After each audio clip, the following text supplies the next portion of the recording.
Radhe Radhe everyone, welcome to our new vlog. So नहाने के बाद मैं गोपू गोपाल को ताली मार के उठा रही हूँ क्योंकि सुबह में उन्होंने ब्रेकफास्ट किया था आज। पानी और बिस्किट, साथ में तुलसी महारानी को भी चढ़ाया गया था। और मैं नहाने से पहले जब उनके सुबह की भूख निकालती हूँ तो मैं उनको पानी पिलाती हूँ, क्योंकि हमें जैसा बीच बीच में पानी पीना चाहिए वैसे ही गोपू गोपाल को भी पानी देना चाहिए। तो उनको मैं पहले पानी पिला देती हूँ, फिर उनके वस्त्र मैं निकाल के, श्रृंगार निकाल के, उसके बाद मैं उनको स्नान करवाती हूँ। गोपू गोपाल को मैं पहले बिना वस्त्र का नहाती थी, बट अब मैं एक दो वीडियो देखने के बाद, गुरुजियों के बात सुनने के बाद मुझे ऐसा लगा कि नहीं, ऐसा नहीं होना चाहिए।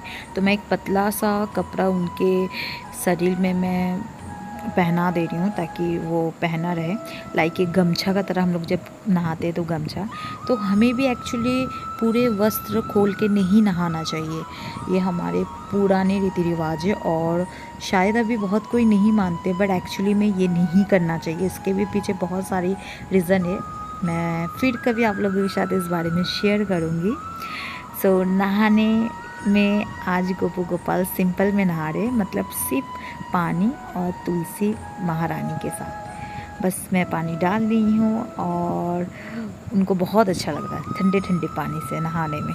जिस दिन गोपू गोपाल को मैं सिर्फ पानी से नहाती हूँ, उस दिन मैं अपने सॉफ्ट हाथों से मैं चाहती हूँ सॉफ्टली उनके बॉडी पे मैं स्क्रब जैसे जस्ट सर्कुलेशन मोशन पे मसाज करके नॉर्मली रखूं, ताकि जैसे कभी कभी हम साबुन नहीं लगाते तो हम ऐसे नहा लेते हैं, बट गोपू गोपाल को हमेशा गोपी चंदन से नहाना होता है। तो जब मैं नहीं नहाती हूँ तब मैं इस तरह का उन्हें नहाती हूँ कि मैं थोड़ी वेदर को ना कंट्रोल करती हूँ कि जब ठंडा होता है तो उन्हें जल्दी नहाना है, और जब गर्म के टाइम होता है तो उन्हें मतलब उनके टाइम लगा के उनसे नहाओ। तो ये क्या होता है, थोड़ा उनको भी ठंडा गर्म का थोड़ा प्रभाव कम पड़ता है। नहाने के बाद मैं उन पे वस्त्र पहना रही हूँ। पहले तो मैंने गोपू गोपाल से पूछा, तो आज दोनों मैं न्यू वस्त्र निकाली थी उनके लिए। और इस बार जन्माष्टमी उनका बहुत सारा शॉपिंग हुआ था, तो बहुत सारे न्यू न्यू उनके पास कपड़े हो चुके थे, पुराने कपड़े मैंने हटा दिया। फिर उनको मैं श्रृंगार कर रही थी। हर वक्त नहाने के बाद हम जैसे श्रृंगार करते हैं, मेकअप करते हैं, वैसे उनको भी करवाना चाहिए। मेरे दोनों भाई स्नान करने के बाद कितने प्यारे लगते हैं। उसके बाद मैं भी तिलक लगाने बैठ गई। मैं हर रोज़ नहा के तिलक लगाती हूँ, मुझे बहुत अच्छा लगता है।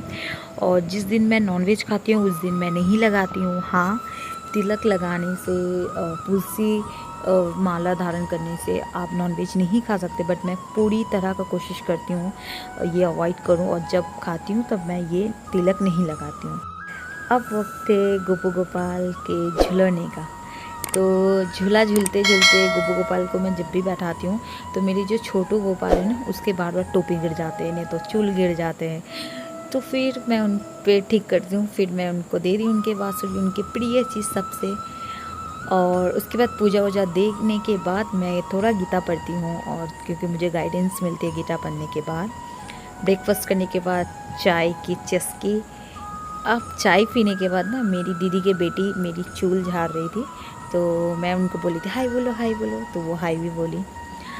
पूरे दिन में मैंने आज सिर्फ मेहंदी का काम किया, कुछ कोन बनाना था और मुझे भी प्रैक्टिस करना था, क्योंकि बहुत टाइम से मेरा प्रैक्टिस थोड़ा कम हो गया मेहंदी के ऊपर में, क्योंकि मेरा नेल एक्सटेंशन के ऊपर भी थोड़ा फोकस गया है, उस पर भी प्रैक्टिस करना पड़ता है, तो दोनों को मेंटेन करना पड़ रहा है। प्लस मेरा जो क्लास है और स्टूडेंट लोगों का एग्ज़ाम डे भी आ चुका है, तो उनको भी थोड़ा मैं सोच रही हूँ क्या दिखाऊँ क्या नहीं, तो इसीलिए प्रैक्टिस कम हो रहा है। बट आज मुझे प्रैक्टिस करना था तो मैंने अपने लिए कोन बना लिया ताकि मुझे कोई प्रॉब्लम ना हो इस चीज़ का।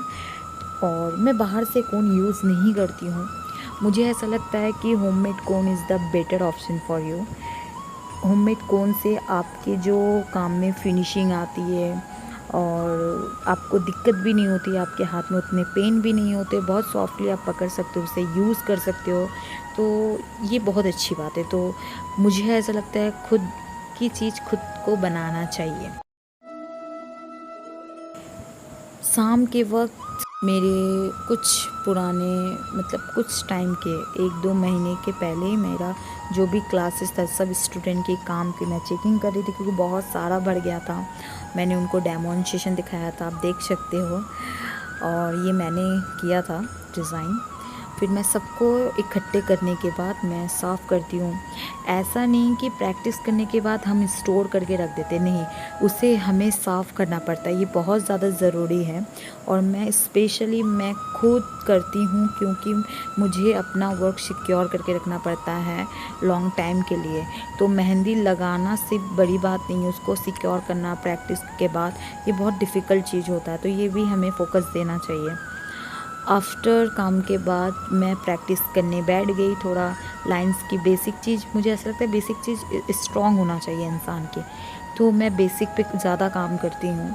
और जब आप बेसिक आपका क्लियर हो जाएगा ना, तो आप देखना क्रिएटिव आपके माइंड में ऑटोमेटिकली आ जाता है। तो ये मैं बिलीव करती हूँ। और मैं कभी राइट से लेफ़्ट लाइन को ड्रॉ कर रही हूँ, लेफ़्ट से राइट कर रही हूँ, इससे क्या होगा, हमारा जो हाथ के सर्कुलेशन है वो मूव होते रहेगा।